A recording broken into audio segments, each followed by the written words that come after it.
Today's conversation is not a comfortable one, but it's an important one. Because somewhere along the way, in our attempt to protect our children, we may have done something unintended. We may have made them more afraid of life, not less. Today I'm joined by Dr. Randolph Schiffer, a man who has lived what he describes as several lives. He's been a Marine, a neurologist, a psychiatrist, a professor, and now a writer exploring the deepest questions of the human mind. Educated at Yale University and trained at the University of Michigan, Dr. Schiffer helped build the field of neuropsychiatry, working at the intersection of brain behavior and the unseen forces that shape how we experience the world. But it wasn't just his professional life that shaped his understanding of fear. When his young son was diagnosed with leukemia, fear became something deeply personal. And in the face of that reality, he did something unexpected. He began telling stories. Not stories that distract or comfort, but stories to steady. Stories that gave fear a shape, a language, and a boundary. Those stories eventually became his book, Bedtime Stories That Will Terrify Children, a collection that challenges one of the most dominant ideas in modern parenting, that children should be shielded from the darker realities of life. In this conversation, we explore why that instinct, while well-intentioned, may actually be leaving our children more fragile, more anxious, and less prepared. We talk about the cost of overprotection, the fear of causing trauma, and why gradually introducing children to the realities of life, including danger, suffering, and even evil, may be one of the most stabilizing things we can do. Because courage isn't built in the absence of fear. It's built through our relationship to it.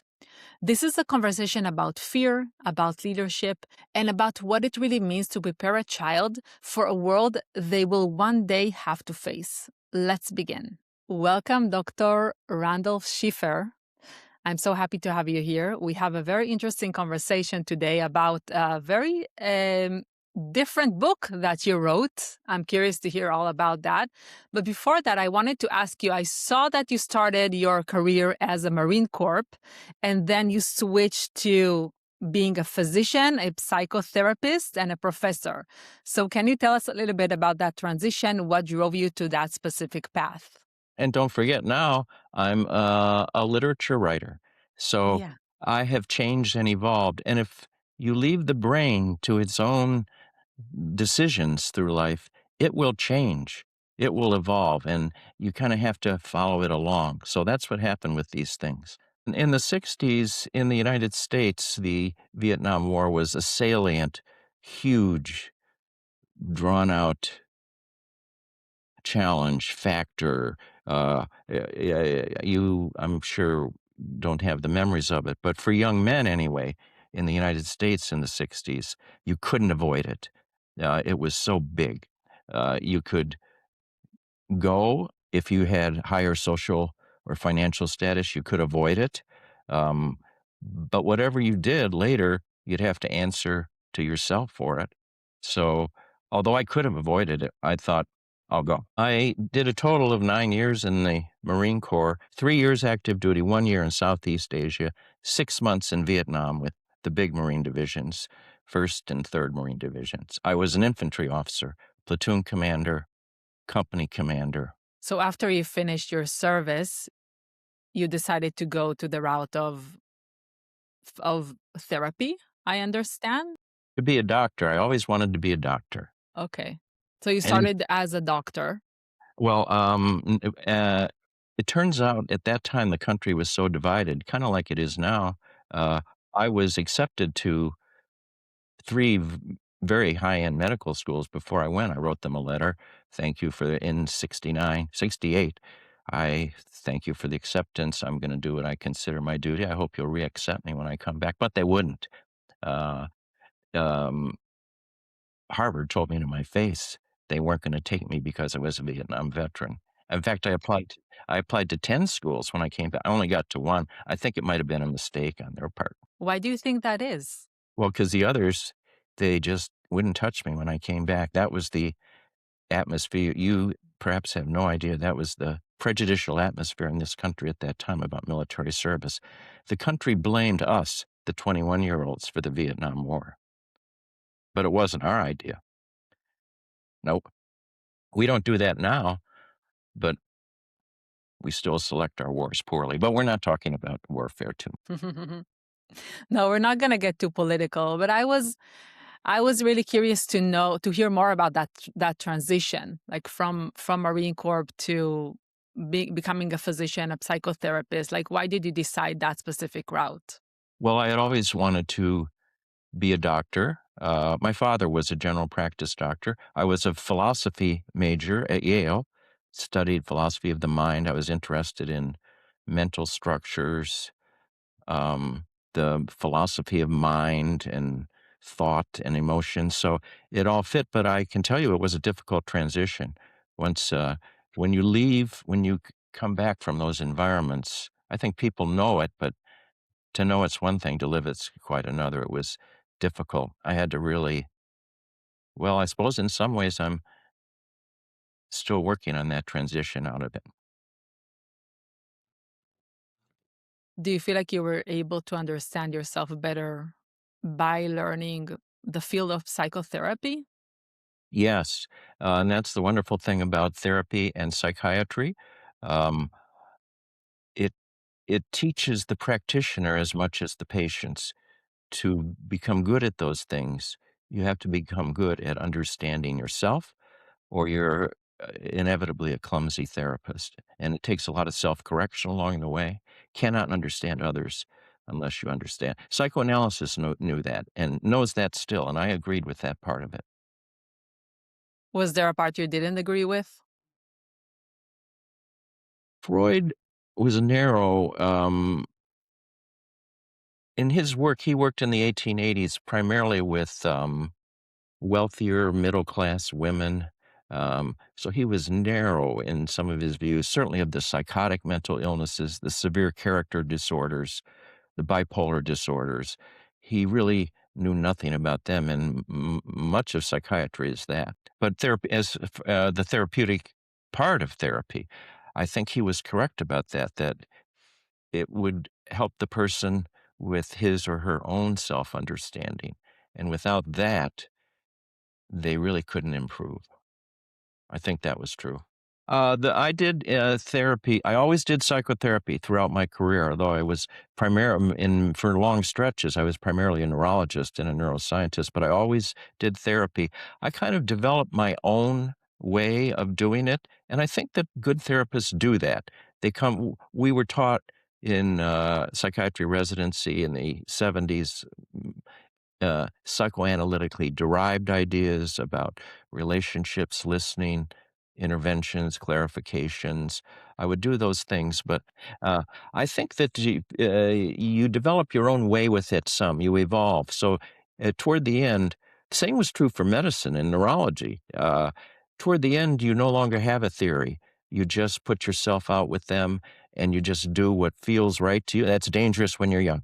But later, when you've done it for 30 years, it just comes from a lifetime of learning experience. I would do medical diagnostics and neurology diagnostics the same way. I wouldn't spend a lot of time on tests and imaging. I would spend some time with them and tell them what they had. So now you don't practice that anymore, or you're just a writer, or you're still also practicing medicine and psychotherapy? I think it's good when you make these transitions in life. I think everybody makes them one way or the other. It's good to try to really cut it off. So when I left medicine, it's now 16 years ago, I stopped everything, resigned all the licenses, resigned from the societies, discontinued the journals. I wanted to make it so I couldn't go back. Why was that? Uh, it's a temptation to go back. It's so easy.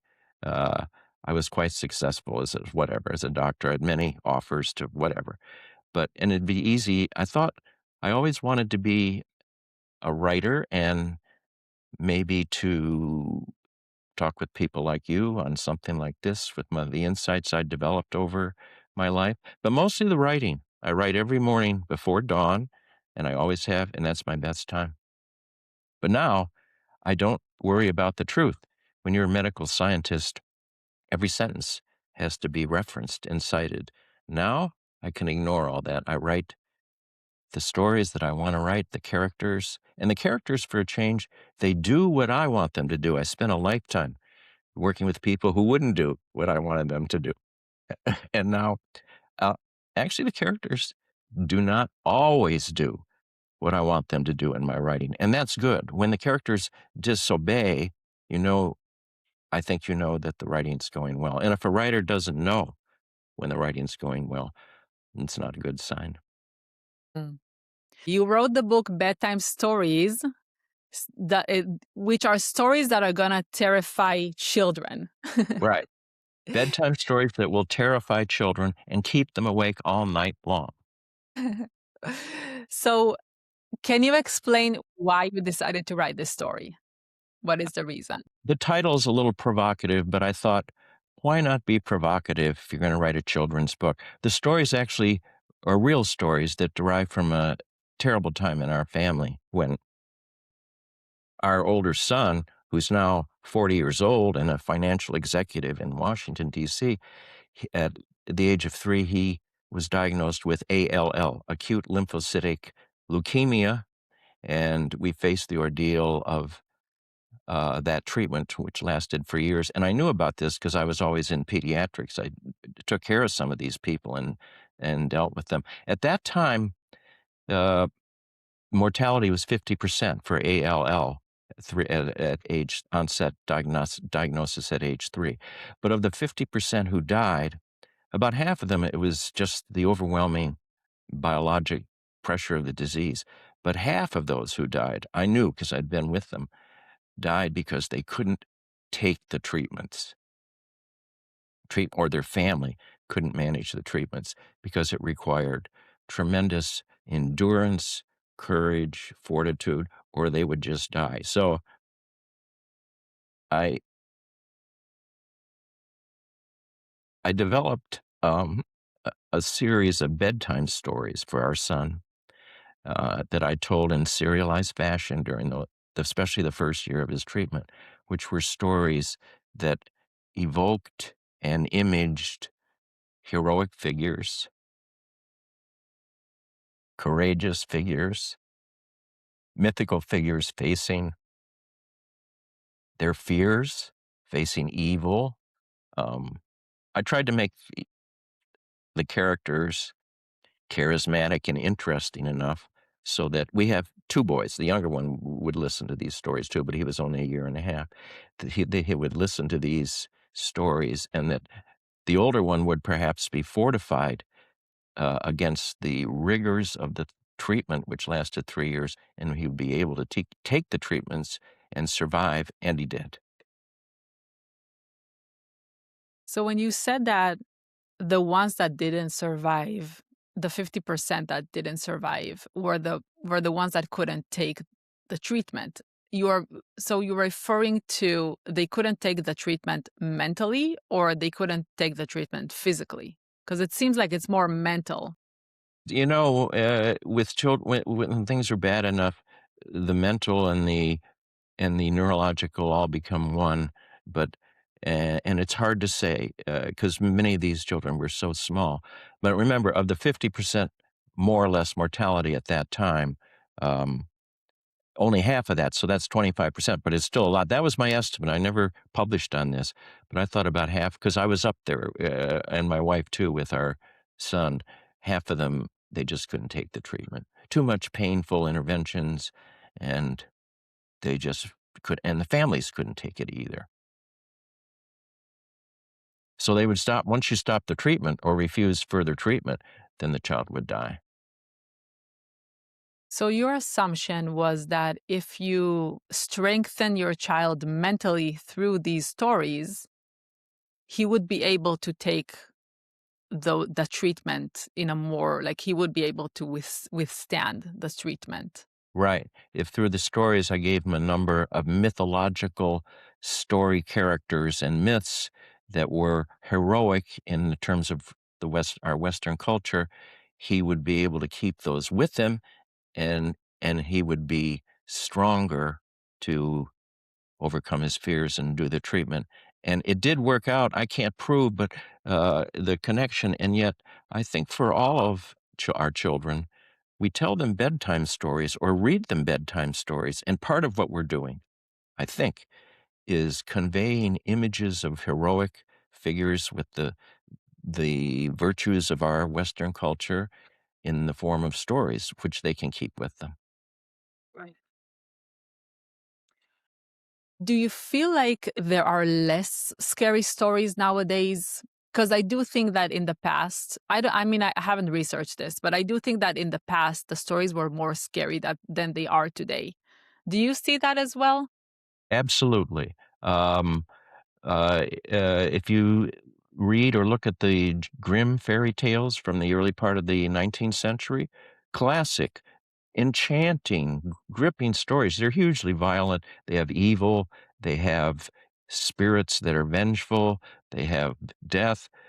Children are quite comfortable with all this. But lately, if you go to a children's bookstore, the children's bookstore is full of books which are timid and fearful, in my opinion. Stories of a small choo-choo train who can't sleep the night before because he thinks he won't be able to go up a small hill on his next day's work, or of a small sheep who got isolated from her herd or flock and is just devastated and overcome by it. So, and I think to some extent in the United States, we have raised some generations of timid and fearful people, such that when they go to Yale College now, large numbers of them have to have service animals with them, or they're afraid to go to the classroom. Wow. What if they had to face some of the things I had to? Yeah, that is very, very true. And I'm wondering, why do you think that is? Like, why did we make the stories gradually more comfortable, I guess, or less scary for children? Why do you think that is? I believe we have, as to parenting, we have a prevailing dogma or myth now, which is not articulated, but it's out there, that whatever you do with that child, you mustn't upset him or her. She must always, whatever, have a pain free, fearful free, frustration free developmental period. And many families, because we have such, in my view, many of our people now that they're wealthy enough so that, and they can afford the leisure time. They can uh, make it all so easy for the child that the child never has to alone solve a serious problem. I'll give one example from medicine. Toward the end, I won't say I was at a major university for whatever reason and was talking with the dean. This is not too long, maybe 16 years ago, maybe less. Uh, Dean was complaining bitterly because they had hired a general surgeon out of the Columbia program in New York City, one of the best surgical programs in the country, 5 years. They had hired him out of that program with just wonderful reviews and great recommendations, but he couldn't be on call. He had never operated alone. So when he got to the university that hired him, he was unable to take night call because he couldn't come in and do an operation. He never had to do that. But sooner or later, whatever one does, whatever field one goes into, you have to do the operations if you're a surgeon. Yeah. So I think we have, I think we have, I think this is something real in child raising. And even though maybe I wasn't consciously thinking about this with the bedtime stories that I wrote and told our boys, uh, I have come to think or hope that maybe these stories might be good for all children to kind of toughen them up a little. I agree. There is a really good book by Jonathan Haidt and Greg Lukianoff. It's called The Coddling of the American Mind. And he really talks exactly about this, how we started to believe that children are fragile. Last 20 to 30 years, we started to believe that anything that we're going to do is going to traumatize our children. So Therefore, we need to protect them for anything that is hurtful or harmful, from any frustration, fear, discomfort. But it even goes deeper than that. And he says that we come to believe that feeling those intense feelings is unsafe for children. So Yes. it's not safe for them to feel those feelings. So we have like all these ways to accommodate, the distress for our children, or to make them more comfortable. We have all these like alerts, how is trigger alerts, right? If we have to have a trigger alert before that, so the person can know whether he is able to take the information or not. So it's become really pervasive in our society, I think specifically in the United States, I believe. And and we see the results. The results are that children are more anxious, they're more depressed, they're not launching into the world, and they're not launching into the world because they are scared. That's the reason. They don't believe that they can deal with the real world. So why do you think that telling those scary stories to children is going to toughen them up? Like, what does it actually do? Well, toughening is something, by the way, I'm totally in agreement with what you just said. And my story about that general surgeon from Colombia, he had never felt the terrible responsibility of acting alone. But, but sooner or later, he had to. So it only postpones these things, these experiences. Toughness, I think, derives by a whole host of things, including self learning, even when the child is very young, about what plants will hurt if you grab them, what animals will do if you grab them in the wrong way. They learn that on their own, but they also learn by identifications with us, their parents. They know who we are from a very early age, and the way we handle things, the way we respond to our own emotional states.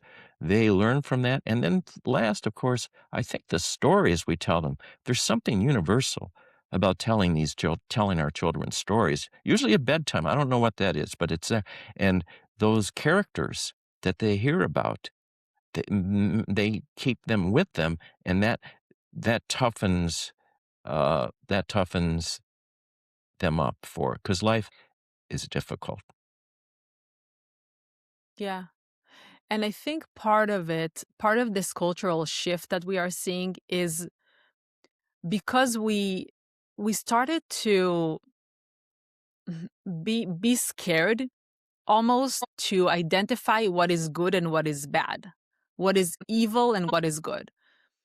It's We don't have anymore this like moral foundation in our society, whereas in the past it was much more stronger. There was a clear distinction between what is right and just and what is morally bad. And now we're in this cultural atmosphere where everything goes, everything is good, right? And you can just choose your own path.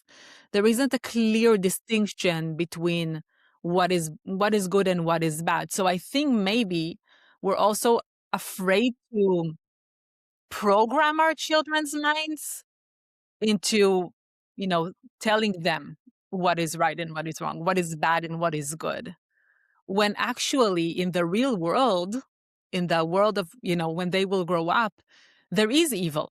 Evil is out there. There is good and bad. So we're not preparing them to that when we're just picturing the world or coloring the world in colors that are only good. Yes, I believe that half of all spirits in our life are evil spirits. This is a very American Indian type. The Ojibwe Indians have this view. I personally believe that, and children are quite accepting of the notion of evil figures, evil spirits, magic, decisions that have to be taken, actions that have to be undertaken, although difficult and fearful. They're quite prepared to accept that. It's the parents who are not able to or not willing to expose their children to some of the terrible things that are out there in this world. And anyone who does that, just look around. Yeah. So what scares the parents so much, do you think? I'm not. I don't know 100%. I don't know where all this came from. This has been coming on for a time. It's not brand new, and I'm not sure that it's in all different places in our society. I suspect it's more in the higher income people, higher educated people than in the others. But where it came from, I don't really know. What do you think? I think it comes from I think it comes from a mindset that we are afraid to traumatize our children. I think so, that's where it is. Like we have we are scared that if we expose them to something, it's gonna traumatize them. Whereas the truth, from what I'm learning, the truth is that if you expose children, in a way that is um is to something that they are ready for. I'm not saying scare a 3-year-old with something that is maybe too terrifying. Maybe don't expose them to all the details of it, but gradually exposing our children. That's actually what helps them grow, because it's like you're working a muscle, right? You're gradually working your muscle towards becoming stronger. So you gradually need to expose the children's minds and psyche to understand that the world isn't just, pink, and there are also evil sides and darker sides in our society, and gradually you need to be exposed to that, and that won't traumatize you. That's actually what's going to make you grow. That's going to make you a stronger person that can deal with real life. Yes, something like that. And now, listening to you, I suspect that what is underlying these changes in our parenting is the desire to be perfect as parents, to never make a mistake. And if the child gets upset, presumably I made a mistake, something like that. But that's ridiculous. First of all, being a good parent means at times making mistakes, doing things wrong. It's inevitable. The task of parenting is so complicated, so drawn out that we're all going to do certain things poorly that we don't have the ability for. We make whatever. However, I say that's good, and the children will notice that. But what I say is that's wonderful for the children, because then they will be able to become better than we were. Yeah. And they also learn that even if somebody doesn't treat you perfectly, like 100% is always kind and nice and, say the right words, you can handle that. Yes, and, because you have to, and the other, thing on this, I think there's another widespread belief that we have to treat all the children the same, equally. No, no, a good parent treats the children differently because the children are different, and their needs and interests and abilities are different, and to really give them the opportunity to become the best that they can be, we treat them differently. I would tell that to our children. The children have a little trouble with that. They have kind of an innate sense of an egalitarian social justice that kind of comes with them for some reason. But, but I always say, well, you two are different, and I'm going to treat you different. And they came to accept that. And that's also part of the real world, right? Like we have to just be real with our children. Just be real as parents. Just, I think our children feel much closer to us when we are actually who we are with them. And sometimes who we are comes with, today I'm kind of cranky because I didn't sleep well. And of course we need to always try, right? We need to always, I don't want to be short with my children. I don't want to. Sometimes it happens though. We're not perfect people. And so it's exposing them to what is a relationship. When you are in a relationship, sometimes the other person is gonna be moody and cranky, angry, and it's not because of you, but it's just like sometimes another person is going through things that you don't understand. And we can explain that to our children, right? We can explain to them that the way that I am right now is not because I'm mad at you. I still love you. It's just like there are things that are going on inside of me that are making me less patient right now. And it has nothing to do with you. And sometimes it does, right? Sometimes I get angry at my children, and that's also okay because that's the consequence of how they behaved or what they said. Like I'm allowed to get angry. And I think like what distinguishes is that my anger is coming from a place of love, right? Like I still love you. The fact that I'm angry with you right now doesn't mean that I don't love you. I still love you, and the anger comes from a place of love because I want you to learn. I want you to become a better person and to treat Yes, me better, right? yes. And if we try to pretend that we are people different from ourselves with the children, they know who we are. Yeah. You can't hide it from them. The details, each parent and child work it out. But um, if we pretend to be someone we're not, the children sense something. This notion I call authenticity. And thinking back to psychotherapy and its outcome, I think the development of authenticity in self-psychology and care, it was the best possible outcome of the therapy, that we accept who we are. We are the people that we are, more or less, and and that's good. And we're wired up with other people to know when they're not doing that. They're phony when they're pretending they're someone they're not. And children are wired up to know that too. So we want to give them a model of imperfection in our identities, of the complexity, the good and bad in our own selves, and our lifetime project, our lifetime wish to make ourselves better. If they see that, then they'll be like us. Yeah. Now I have to ask you, I read this book. It really changed the way that I view therapy. So this book is called Bad Therapy. It's by Abigail Schreier.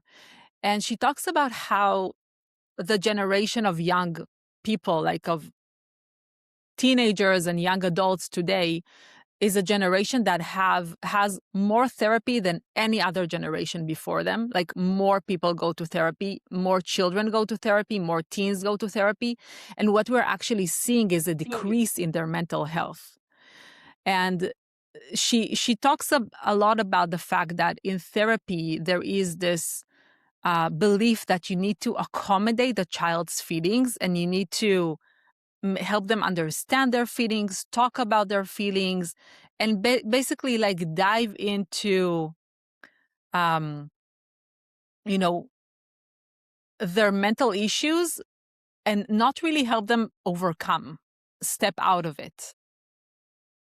I'm wondering if that's something that you see, or what do you think about that? I can't help, I don't know the book, but the title of Bad Therapy reminds me.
My hunch, and again, I'm not a therapist.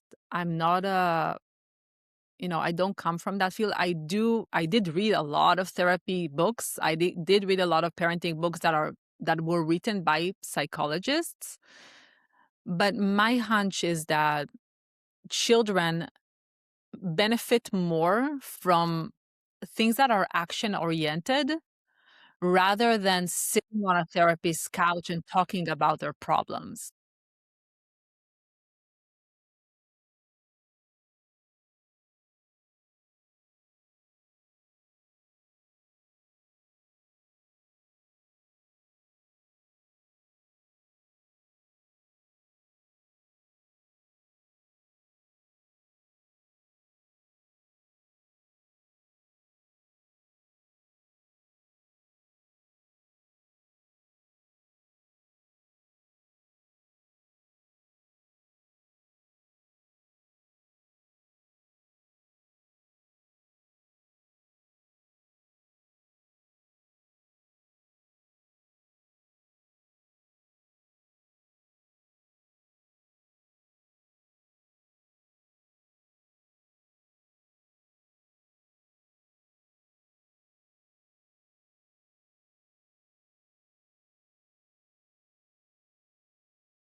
Yeah, that's my feeling because as a child, I think, and also a teenager, you your identity is formed and it's mostly formed by your experiences. It's less about just, talking about the things that you're doing, but more just actually experiencing it. And I think it's related also to what we're talking here about fear, experiencing the fear, not talking about the fear, experiencing actually, and learning that you can feel it and you can move through it. So that's something that makes you confident and know that you can deal with things. That makes you stronger as a person, experiencing things rather than talking about them.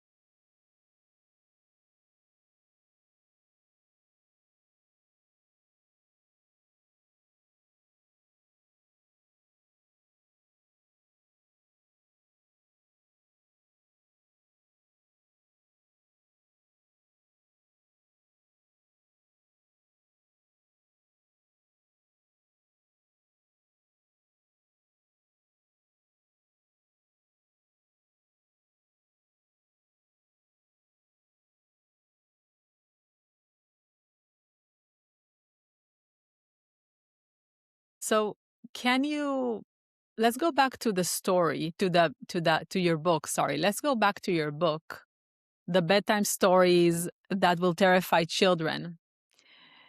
Um, why should a parent listening to this right now buy this book?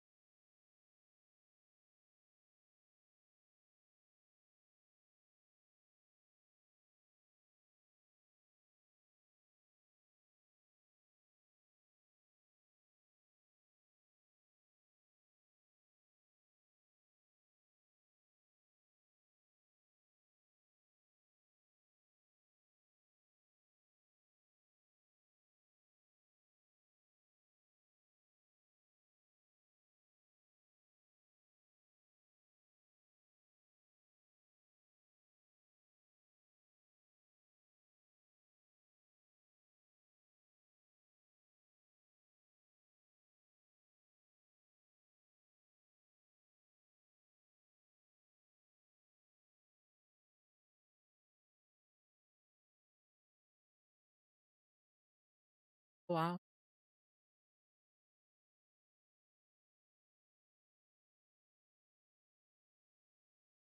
And the book, from what I understand, is for ages 6 to 10. That's what you recommended in your website.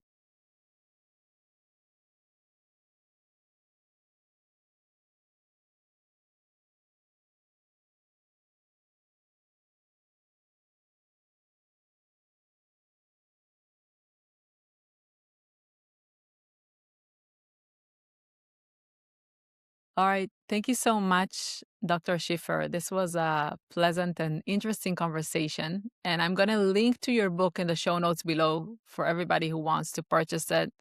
I'm definitely intrigued and want to read it myself. So thank you so much. Thank you.